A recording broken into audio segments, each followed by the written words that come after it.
Hello viewers, যারা class 8-এ পড়ো তারা তোমাদের বাংলা বইয়ের যে সুনীতিকুমার চট্টোপাধ্যায়ের পথ চলতি গল্প রয়েছে সেই গল্প থেকে আমি কয়েকটি কোশ্চেন তোমাদেরকে দেখিয়ে দিচ্ছি। তোমরা অবশ্যই ভালো করে পড়ে নেবে।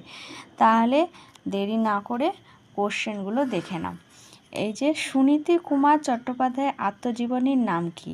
পরের কোশ্চেন দেখে নাও, ভাষা তত্ত্ব বিষয়ে কোন গ্রন্থ রচনার জন্য তিনি স্মরণীয় হয়ে আছেন?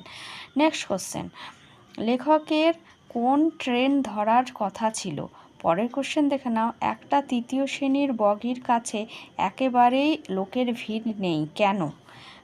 পরের কোশ্চেন, পাঠানদের মাতৃভাষা কি? নেক্সট কোশ্চেন দেখে নাও, বৃদ্ধ পাঠানের ডেরা বাংলাদেশের কোথায় ছিল? পরের কোশ্চেন দেখে নাও, খুশহাল খাঁ ঘটক কে ছিলেন? এই কোশ্চেনগুলো তোমরা অবশ্যই ভালো করে পড়ে নেবে।